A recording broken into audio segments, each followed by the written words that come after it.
Imaginez une malédiction qui pèse sur votre famille depuis 3 générations. Une malédiction qui interdit à toutes les femmes de votre lignée de se marier. C'est le destin terrible qui attend Mélina.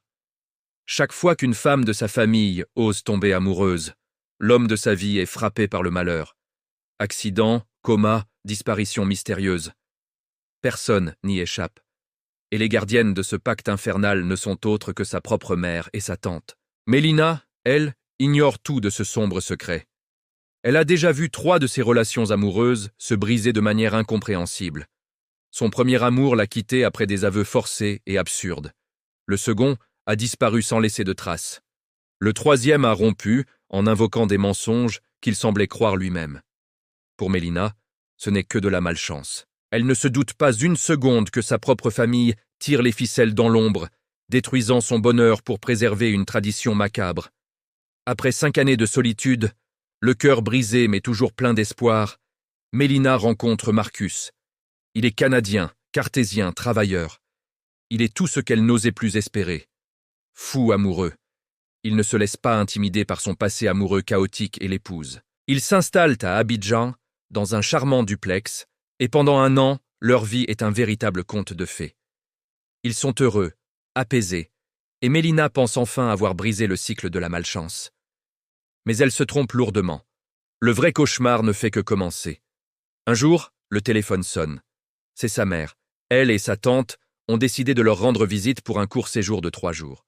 Dès leur arrivée, l'atmosphère change. Le bonheur paisible du couple est remplacé par une tension palpable.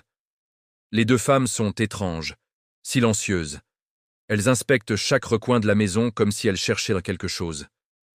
Mélina les surprend à murmurer entre elles, à jeter des regards inquiétants à Marcus.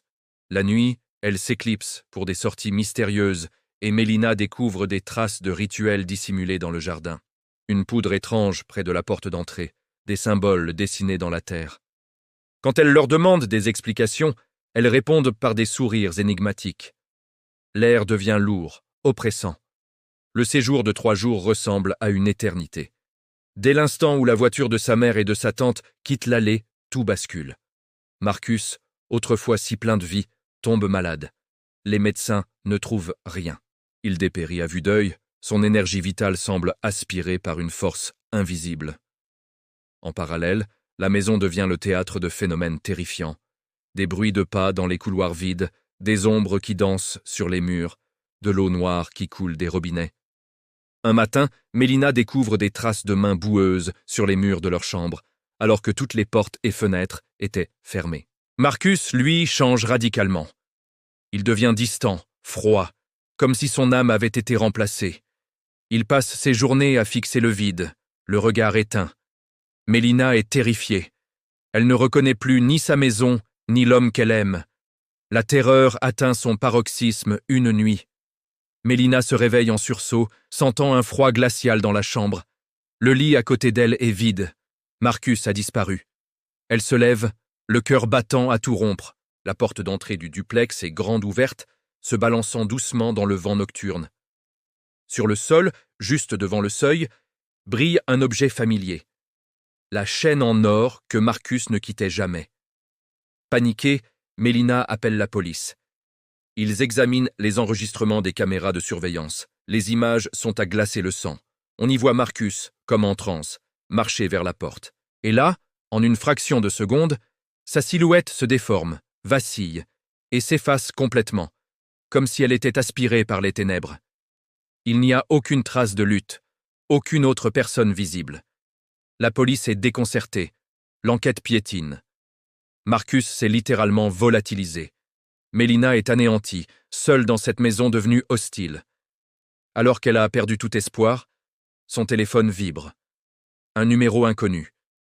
Un SMS court, glacial, qui la paralyse de peur.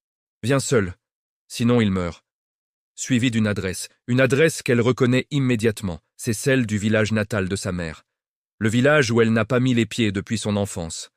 Le puzzle macabre commence à s'assembler dans son esprit.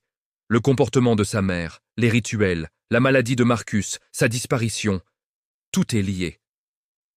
Sans hésiter une seconde, elle prend sa voiture et roule toute la nuit, le cœur rempli d'une rage froide et d'une détermination sans faille. Elle va récupérer son mari, quel qu'en soit le prix. Arrivée au village à l'aube, elle suit les indications jusqu'à une clairière reculée au cœur de la forêt. La scène qui s'offre à elle dépasse l'entendement. Au centre d'un cercle tracé au sol avec des poudres étranges, Marcus est attaché à un poteau, inconscient. Autour de lui, sa mère et sa tante, vêtues de longues robes sombres, psalmodient des incantations. Leurs visages, autrefois familiers, sont déformés par une lueur maléfique. Elles avouent tout. Le pacte ancestral, les fiançailles brisées, les malheurs infligés à ses anciens compagnons. Elles exigent que Mélina renonce publiquement à son mariage et accepte son destin de femme seule pour que Marcus ait la vie sauve. Leur but n'est pas de le tuer, mais de garder Mélina sous leur contrôle, de perpétuer cette tradition maudite qui leur donne leur pouvoir. Face à cet ultimatum diabolique, quelque chose se brise en Mélina. La peur laisse place à une fureur sacrée. Elle refuse de céder. Elle ne sera pas une victime de plus. Puisant dans une foi qu'elle avait oubliée, elle se dresse face à sa famille. Elle commence à prier d'une voix forte et claire qui résonne dans toute la clairière. Elle proclame des versets bibliques avec une autorité nouvelle.